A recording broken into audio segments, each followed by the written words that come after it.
మొదటగా మీ జీవితాలు ఎలా ఉన్నా మీరు అతి సామాన్యమైన జీవితం గడుపుతూ కూడా మీ భార్య బిడ్డల కంటే సినిమా రంగాన్నే మక్కువ చేసుకొని సినిమా రంగమే మా అందరికీ వారధై సారథై మాలో ఎవరికి టాలెంట్ ఉన్నా దాన్ని జనానికి తెలియజేయడానికి కృషి చేస్తూ అహర్నిశలు పనిచేస్తున్న నా పాత్రికేయ మిత్రులందరికీ పాదాభివందనాలు. మీరు చేసే కళామ తల్లి సేవలో, మీరు చేసే కష్టంలో మీరు ఫలితం పొంది చాలా తక్కువ, మీరు అనుభవిస్తుంది చాలా తక్కువ.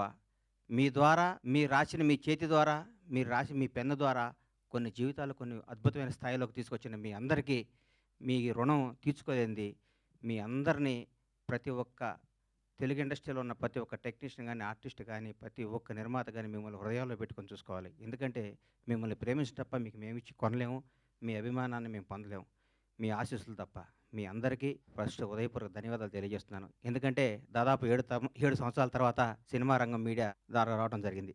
మీడియా రంగంలో నాకు ఎంతో సన్నిహితులు. నేను 32 ఏళ్ల కిందట వినాయకరావు గారు నాకు ఫస్ట్ ఇండస్ట్రీకి వచ్చినప్పుడు పరిచయం. వినాయకరావు గారు, బాలరెడ్డి గారు, బిఏ రాజు గారు, మోహన్ కోటెడ్డి గారు, జగన్ గారు, ఎందరో, మన భాస్కర్ భట్ల నా స్నేహితుడు, గంగాధర శాస్త్రి గారు, అన్నీ రవి, రకరకాల మంది, ఎంతోమంది ప్రవాహం పడుతూ ఉన్నారు, కొత్త వాళ్ళు వస్తున్నారు. కానీ మీకు అందేది తక్కువ, మీరు పడే కష్టం ఎక్కువ.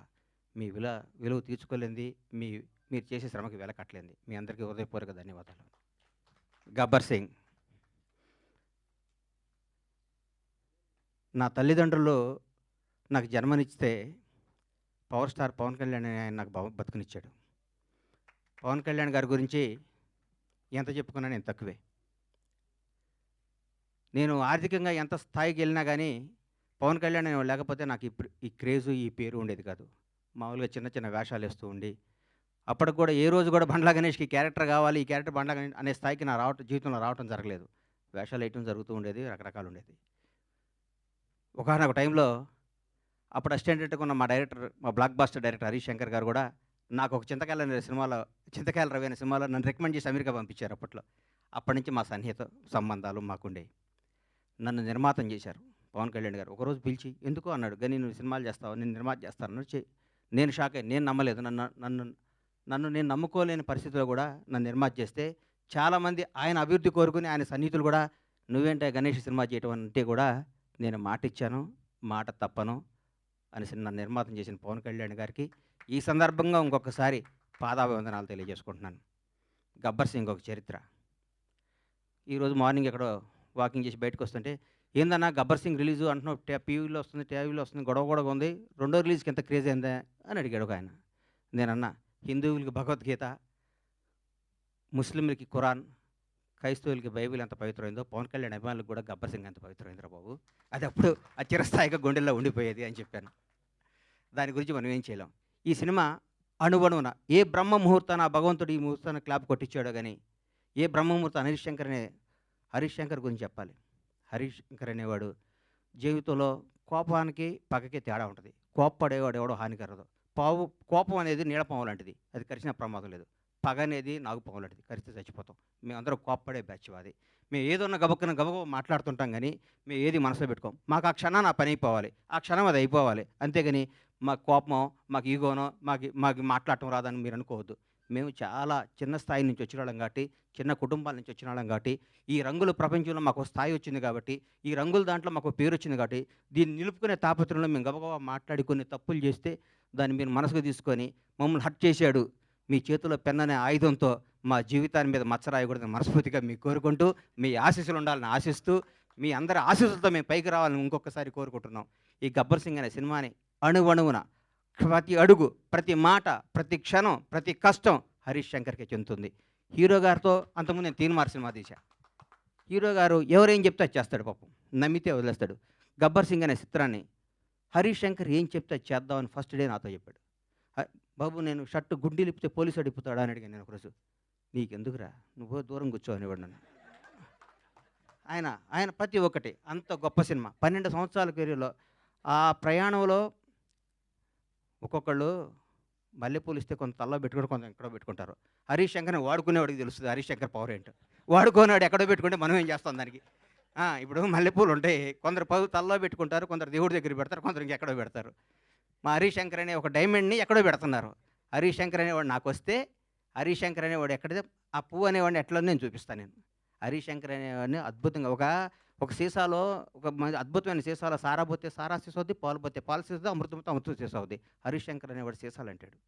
ఆ సీసాలో అద్భుతమైన సినిమా కథ చేసుకుంటే హరీష్ శంకర్ తెలుగు ఇండస్ట్రీలో రాబోయే 25 ఏళ్ళు డైరెక్టర్‌గా నంబర్ 1గా ఉంటాడు. నాకు తెలుసు హరీష్ శంకర్ అంటే ఏంటో. నాకు తెలుసు. పవన్ కళ్యాణ్ గారు.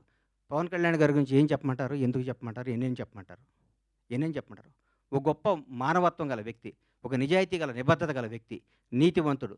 తన కోసమే కాదు, తన బిడ్డల కోసమే కాదు, తన బిడ్డల కోసం, తన కుటుంబం కోసం అంటే సంవత్సరానికి ఒక సినిమా చేసుకుంటూ ఎవరిని కలపకుండా 6 నెలలు ఇక్కడ, 6 నెలలు ఫారిన్‌లో, 6 నెలలు జనానికి కనపడకుండా నెలకు 10 రోజులు షూటింగ్ చేసుకుంటూ సంవత్సరానికి భారతదేశంలో ఏ నటుడు పొందనంత అత్యధిక రెమ్యునరేషన్ పొంది కూడా హాయిగా బతకగల కెపాసిటీ ఉన్న పవన్ కళ్యాణ్ ఈరోజు జనం కోసం కుటుంబాన్ని వదిలేసి, పిల్లల్ని వదిలేసి, తన సుఖాలను వదిలేసి, అన్నీ వదిలేసి అహర్నిశలు పోరాడి 10 సంవత్సరాలు, దాదాపు 10 సంవత్సరాల పాటు, 10, 12 సంవత్సరాల పాటు ప్రజల కోసం పోరాడి ఈరోజు ఒక స్థాయిలో ఉన్నారు. నేను పూర్తి స్థాయిలో ఉన్నానని నేను చెప్పను. ఎందుకంటే నేను ఆయన్ని ఎక్కడో ఊహించుకున్నాను. అది అవుద్ది అయిన రోజు నేను మాట్లాడతా. పవన్ కళ్యాణ్ ఒక నిబద్ధత గల వ్యక్తి, నిజాయితీగా బతికే మనిషి, నీతిగా బతికే మనిషి. నన్ను ఒక ఆయన, "అరే హీరో పవన్ కళ్యాణ్ గారు ముఖ్యమంత్రి అయ్యారు కదా, ఒక చిన్న పని చెప్తా" అన్నాడు. నేను పైనుంచి కింద చూశాను. నిన్ను నన్ను కొడతాడురా నాయనా. మన కొందరిని దూరం నుంచి చూడాలి, కొందరి దగ్గరికి వెళ్తాను ట్రై చేయకూడదు. మనకు అనవసరం అవన్నీ. ఆయన ఎప్పుడు పిలిస్తే వెళ్తాను, వదిలేయని చెప్పాను. అట్లాంటి పవన్ కళ్యాణ్ గారితో గబ్బర్ సింగ్ లాంటి సినిమా తీయటం, దాన్ని రిలీజ్ చేయాలని 1 ఇయర్ బ్యాక్ నేను, నా మిత్రుడు మర్చిపోయాను. ఈ గబ్బర్ సింగ్ అనే సినిమాని ఎట్లా రిలీజ్ చేయాలంటే దీన్ని హీరో గారిని నాకంటే ఎక్కువ ప్రేమించేవాడు ఎవరున్నారు? ప్రేమించి ఈ సినిమా రిలీజ్ చేయాలి. ప్రేమించి ఈ సినిమా డైరెక్ట్ చేశాడు హరీష్ శంకర్. ప్రేమించి ఈ సినిమా తీశాను నేను. ప్రేమించి అద్భుతంగా మ్యూజిక్ చేశాడు దేవిశ్రీ ప్రసాద్. ప్రతి ఒక్కళ్ళు, రమేష్ రెడ్డి గారు కానీ, సతీష్ కానీ, ఆ కోడైరెక్టర్లు కానీ, మా బాబీ కానీ, రామారావు గారు కానీ, ప్రతి ఒక్కళ్ళు ఈ సినిమాకి, మా విజయ్ కానీ డైరెక్టర్ అయ్యాడు. విజయ్ కానీ ఒక్కళ్ళు కాదు, మా హనుమంతరావు గారు కానీ, మా సుబ్రహ్మణ్యం కానీ, మా అయ్యప్ప కానీ, మా ప్రొడక్షన్ కానీ, మా టీం, మా శ్రీనివాస్ గారు కానీ, ప్రతి ఒక్కళ్ళు ఈ సినిమా ఇది కొట్టాలి సార్, ఇది కొట్టాలి, ఇది పండగ. ప్రతిరోజు మా ఇంట్లో ప్రతి షూటింగ్ అంటే పండగ జరిగే షూటింగ్. ఈ షూటింగ్లో హీరో గారు గుర్రం నుంచి పడబోయాడు. ఇక్కడ మన అది ఎవరన్నది గుజరాత్లో. షాక్ అయిపోయాను నేను. కింద పడితే ప్రాణం పోయేది ఆ రోజు పవన్ కళ్యాణ్ గారికి. ప్రాణం పోయేది. మాకు తెలియదు ఆ గుర్రం మా మాట ఏంటదని. డైరెక్టర్ ఉన్నాడు, నేనున్నాను. గుండె ఆగిపోయింది. ఆ రోజు పొరపాటున ఎన్ని ప్రమాదాలు తట్టుకున్నామండి ఈ సినిమాలో, ఎన్ని ప్రమాదాలు. ఎంత కష్టపడ్డాడండి హీరో గారు. డైరెక్టర్ ఏం చెప్తే చేయమన్నాడు, ఏం చెప్తే అది చేశాడు. ఏం జనం దీనికి బ్రహ్మరథం పట్టారు. పవన్ కళ్యాణ్ కడుపు నిండా ఒకే రోజు బిర్యానీ, చికెన్ బిర్యానీ, మటన్ బిర్యానీ అన్నీ కలుపుకొని కడుపు నిండా నిద్రపోయిన ఈ సినిమాని ఈ విధంగా రిలీజ్ చేయటం నా అదృష్టం. మా సత్యనారాయణ గారికి, ఈ సత్యనారాయణ గారిని ఎందుకు ఎన్నుకున్నానంటే, జనసేన నాయకుడు ఆయన. పవన్ కళ్యాణ్ గారిని నాకంటే ఎక్కువ అభిమానించేవాడు. పవన్ కళ్యాణ్ గారిని నాకంటే ఎక్కువ ఉన్నత స్థాయిలో చూడడానికి గొడవ కూడా చేసేవాడు. అట్లాంటి ఆయన చేతిలో ఈ సినిమా పెడితే అద్భుతంగా ఉంటుంది. ఈ సినిమాని ప్రతి ఒక్కరూ ఈరోజు రిలీజ్ అయిందనే విధంగా చూసే విధంగా ఈరోజు ఇంత క్రేజ్ రావటం అంటే, గబ్బర్ సింగ్ రిలీజ్ అప్పుడు ఎన్ని ఫోన్లు వచ్చినా అన్ని ఫోన్లు వస్తాయి, నాకు టికెట్లు అని. నేను థియేటర్లకు ఫోన్ చేసిన టికెట్లు, సార్ ఇది సెకండ్ రిలీజ్ అని మేము ఆల్రెడీ అన్ని పెట్టేస్తే మొత్తం అయిపోయినాయి సార్, మాకే టికెట్లు లేవు అంటున్నారు వాళ్ళు. నేనేం చెప్పాలి, నాకు అర్థం కావట్లేదు. థియేటర్లు పెంచుతున్నాం, అద్భుతంగా చేస్తున్నాం. ఇది సినిమాని ఇంకొకళ్ళు రిలీజ్ చేయాలంటే కూడా గబ్బర్ సింగ్ అంత కలెక్షన్ రావాలని అనుకొని రిలీజ్ చేసే స్థాయిలో ఉంటుంది ఈ సినిమా రిలీజ్. ఏ సినిమా రిలీజ్ గబ్బర్ సింగ్లా కలెక్ట్ చేస్తండి అని ఏ సినిమా అయినా ఈరోజు తెలుగు సినిమా రంగం, భారతదేశంలో తెలుగు సినిమా రంగం వైపు చూస్తున్నారు. ఒకప్పుడు బాంబే అనేవాళ్ళు, తమిళనాడు, చెన్నై ఎట్లా అనేవాళ్ళు. ఈరోజు ఇండియన్ మొత్తం, ఒక రాజమౌళి, ఒక సుకుమార్, ఎంతోమంది, ఒక మన నాగశ్విన్, అద్భుతమైన డైరెక్టర్లు మన ఇక్కడి నుంచి వెళ్తున్న. భారతదేశం మొత్తం తెలుగు వాడిని చూసి తెలుగు నిర్మాత, తెలుగు డైరెక్టర్, తెలుగు యాక్టర్ని గర్వంగా చూస్తున్న స్థాయికి వస్తే, ఈ రంగంలో నేను 7 సంవత్సరాల సినిమా తీయడం చాలా బాధ అనిపిస్తుంది. నేను తప్పు చేశాను, నన్ను క్షమించాలి. నేను సినిమాలు తీస్తా, నేను సినిమాల్లోనే పుట్టాను, సినిమాల్లోనే ఉంటాను. సినిమానే నా వ్యాపకం, సినిమానే నా జీవితం, సినిమానే నా ఆశ. బ్లాక్ బాస్టర్ల సినిమాలు తీస్తా, బ్లాక్ బాస్టర్స్. ఇండస్ట్రీ మొత్తం బండ్లా గణేష్, పరమేశ్వర ప్రొడక్షన్స్ అంటే ఏందో మళ్ళీ చూపిస్తానికి అదే సంకల్పంతో బతుకుతానని మీ అందరు ఆశీస్సులు కావాలి, మీ అందరు అభిమానం కావాలి, మీ అందరు ప్రోత్సాహం కావాలి. ఎక్కడెక్కడ నేను చిన్న తప్పులు చేస్తే నన్ను క్షమించి నన్ను రెక్టిఫై చేయాలి, కానీ దాని మీద రాయకూడదు మీరు. అది నా విన్నపం. ఎందుకంటే వీడు దొరికాడని రాస్తారు, అది నా విన్నపం. అందుకని థ్యాంక్ యూ.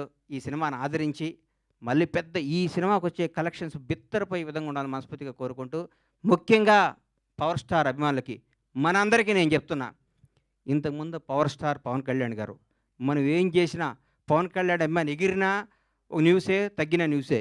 ఇప్పుడు నేను చెప్తున్నా, గౌరవ ఆంధ్రప్రదేశ్ రాష్ట్ర ఉప ముఖ్యమంత్రి, జనసేన నాయకుడు, ఈరోజు భారతదేశాన్ని పరిపాలిస్తున్న ప్రభుత్వంలో ఒక కీలక పాత్ర పోషిస్తున్న మహోన్నత వ్యక్తి. మనం థియేటర్‌లో చాలామంది థియేటర్‌లో ఎందుకు ఇవ్వట్లేదా అంటే, బాబోయ్! మీ పవన్ కళ్యాణ్ ఫ్యాన్స్ మా సీట్లు ఇరగ్గొడతారంటున్నారు. మీ అందరికీ చెప్తున్నాం సార్, ఎగ్జిబిటర్స్ అందరికీ, మా పవన్ కళ్యాణ్ ఫ్యాన్స్ ఇంతకు ముందు కాదు, క్రమశిక్షణ గల్లాళ్ళు. మీ సీట్లు ఇరగ్గొట్టరు, ఆనందం తెలియజేసుకుంటారు, మీకు ఏ నష్టం చేయరు. దయచేసి మాకు థియేటర్లు ఇవ్వండి. దయచేసి చేతులెత్తి నమస్కరిస్తున్న ఎగ్జిబిటర్స్ అందరికీ థియేటర్స్ ఇవ్వండి.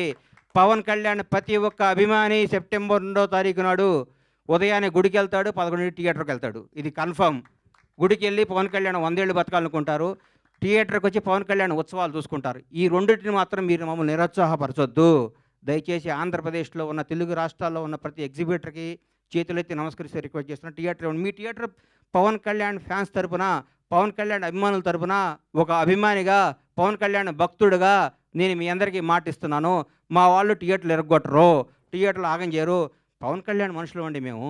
మా బాస్ ఇలా ఆంధ్రప్రదేశ్ రాష్ట్ర ఉప ముఖ్యమంత్రి, జనసేన అధ్యక్షుడు, ఇంతకుముందు పవర్ స్టార్ కాదు. మేము మా దేవుడి కోసం మీకు ఏ హాని తలపెట్టం, మేము అభిమానించుకుంటాం. ఈ గబ్బర్ సింగ్ సినిమా తీస్తే మాకు దైవ దర్శనం జరిగినట్టు కాబట్టి మా దైవ దర్శనానికి మీరు ఆటంకం కలిగించొద్దని రిక్వెస్ట్ చేస్తున్నాం. ఈరోజు ప్రతి ఒక్క కార్యకర్త, తెలుగుదేశం లేదు, బీజేపీ లేదు, ఆంధ్రప్రదేశ్లో ఉన్న జనసేన ప్రతి ఒక్కళ్ళ రోజు థియేటర్లో ఉంటామంటున్నారు. మీరు థియేటర్లు ఇవ్వకపోతే ఎట్లా సార్? ఇవ్వండి, దయచేసి ఇవ్వండి, మమ్మల్ని ఎంకరేజ్ చేయండి. Thank you.